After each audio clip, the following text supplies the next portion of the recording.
Découvrez un extrait exclusif de ce livre audio et profitez d'un essai gratuit sur Audible via le lien dans la description.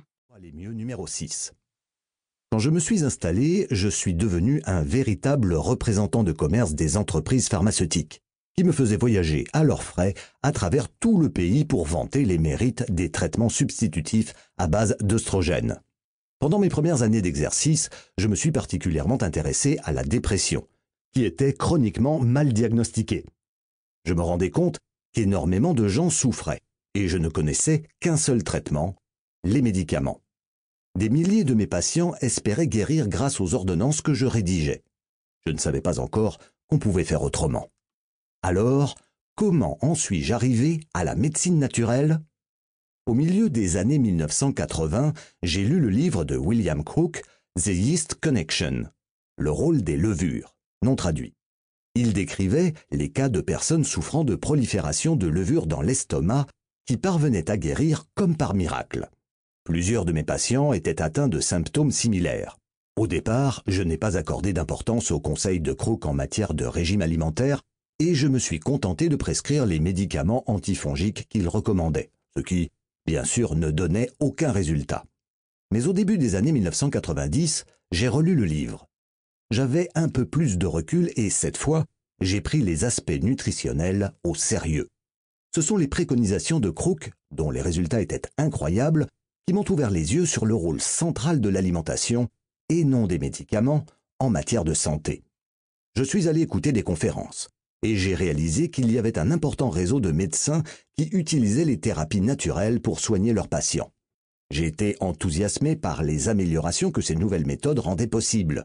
Modifier régime alimentaire et habitudes quotidiennes permettait à mes patients d'aller beaucoup mieux. Cela m'a tellement convaincu que j'ai décidé de passer à la médecine naturelle et de ne plus recevoir les personnes qui refusaient de s'attaquer aux causes fondamentales de leurs problèmes de santé. Du point de vue financier, ce n'était pas sans risque puisque, étant donné que j'étais seul dans mon cabinet, cela m'a fait perdre 75% de ma clientèle. Mais comme la plupart des grandes décisions que l'on prend pour les bonnes raisons, celle-là était vraiment la bonne, puisque, rapidement, mon carnet de rendez-vous s'est rempli grâce aux recommandations des personnes que j'avais traitées, avec succès. Au fil des années, j'ai commencé à recevoir des patients du monde entier. Tout cela impliquait de changer radicalement la vision que j'avais de mon métier. De guérisseur administrant les médicaments qui permettent de réparer la santé d'un patient, à éducateur qui peut aider les gens à renforcer leur capacité de guérison. Votre corps est fait pour être en bonne santé sans recourir à un médicament. Si vous lui donnez ce dont il a besoin pour s'épanouir, il se régénérera généralement tout seul sans intervention extérieure. Cette capacité naturelle est ce que j'appelle la guérison sans effort. Cette nouvelle approche, donner à tout le monde la possibilité de devenir son propre guérisseur, est devenue la raison d'être de ma pratique de la médecine. Avec ma passion pour la recherche, grâce à laquelle je sais faire la différence entre la vérité scientifique et les effets de manche, cette volonté m'a permis d'être un des premiers à impulser des changements dans de nombreux domaines de la médecine, qui sont aujourd'hui largement acceptés. Le débat sur la traçabilité des OGM, l'élimination progressive du mercure dans les amalgames dentaires, la lutte contre la présence de fluor dans les réseaux urbains d'approvisionnement en eau, l'importance de la vitamine D en matière de santé et de prévention du cancer et les bienfaits des oméga 3 tels que l'huile de krill. Je suis également passionné depuis longtemps par les nouvelles technologies. J'ai pris mon premier cours de programmation en 1969. Il arrivait souvent que des patients arrivent à mon cabinet et me demandent de leur prescrire un médicament ou un traitement dont ils avaient entendu parler à la télé. Ce que je trouvais particulièrement exaspérant. Étant donné que je travaillais au moins 80 heures par semaine, je n'avais ni le temps ni l'envie de regarder la télévision. Je consacrais mon temps libre à la lecture de la littérature scientifique désormais disponible gratuitement sur Internet. En 1997, j'ai donc créé le site mercola.com pour faire connaître mon approche de la médecine naturelle, au fur et à mesure des connaissances que j'acquérais et des méthodes que je mettais en place. Je voulais aussi partager ce que j'apprenais dans les dizaines de conférences que je suivais pendant mes week-ends. Je partageais mes expériences de la façon la plus transparente possible avec les lecteurs et les lectrices, comme s'ils étaient avec moi, dans mon cabinet. Tout était gratuit. Le but de Mercola.com est, depuis le début, de faire état en toute honnêteté de mes réflexions et de rendre accessibles au grand public les travaux des meilleurs spécialistes.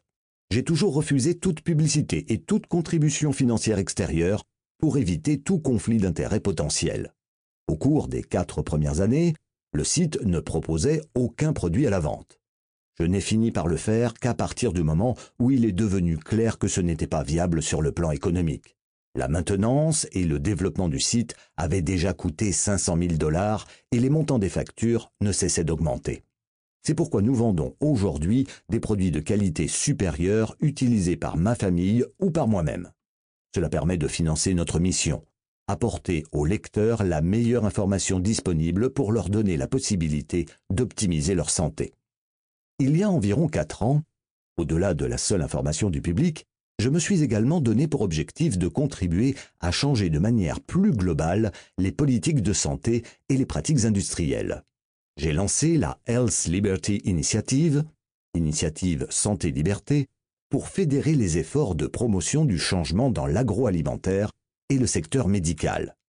Cela m'est apparu nécessaire pour réunir les différents groupes qui œuvraient dans le même sens, mais en adoptant des stratégies divergentes. J'espère que l'initiative Santé-Liberté permettra une prise de conscience collective dans les domaines de l'alimentation, de la santé et de l'environnement.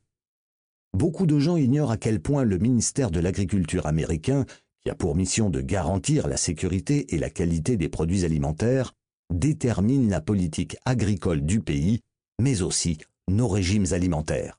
Un cas d'école d'introduction d'un loup dans une bergerie. Si Mercola.com est si populaire, c'est parce que ma longue expérience dans le traitement des patients m'aide à rendre compréhensible pour tout un chacun le complexe jargon médical et à formuler des conseils faciles à mettre en œuvre à partir d'études scientifiques pointues. Ce livre est le résultat d'un travail entrepris il y a 20 ans et compile, dans un guide pratique de façon stimulante, les informations les plus utiles pour vous aider à éviter les pièges de l'approche conventionnelle de la médecine.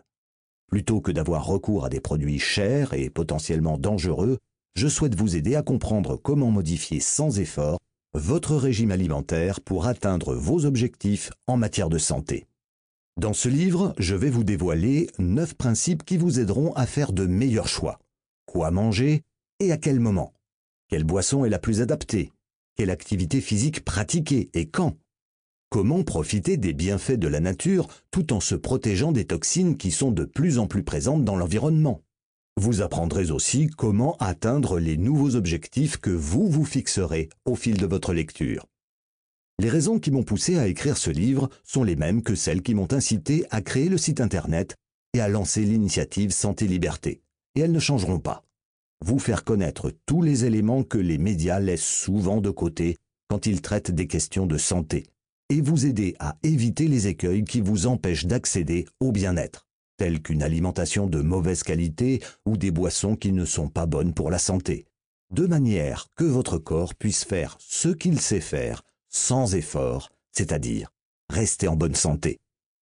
Je veux aussi vous permettre de conserver votre liberté de choix en ce qui concerne votre santé. Qu'il s'agisse des médicaments que vous prenez, de ce que vous mangez ou de ce que vous buvez, ou encore des graines que vous faites pousser, je crois que vous avez le droit de décider des substances qui vont entrer dans votre organisme. Et vous avez aussi le droit à la vérité quant aux conséquences de ces choix sur votre santé. La capacité d'être en bonne santé est entre vos mains. Partie 1. La santé sans effort. Chapitre 1.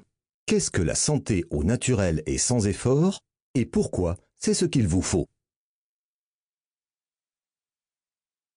Il ne serait pas surprenant que ce soit une maladie chronique, une surcharge pondérale ou une mauvaise forme physique qui vous ait poussé à ouvrir ce livre. D'un point de vue statistique, vous avez plus de risques d'être malade que de vous sentir bien. Vous vous demandez peut-être pourquoi nous n'arrivons toujours pas à vraiment comprendre comment être en bonne santé et soigner les maladies. Il faut dire qu'en 40 ans, 500 milliards de dollars ont été dépensés pour la lutte contre le cancer et pourtant le taux de mortalité n'a quasiment pas évolué. Un chiffre devrait nous faire changer de perspective sur l'ensemble de la science médicale. Le chercheur en cancérologie, Glenn Begley, a essayé de reproduire 50... Livre audio complet gratuit disponible en description de cette vidéo.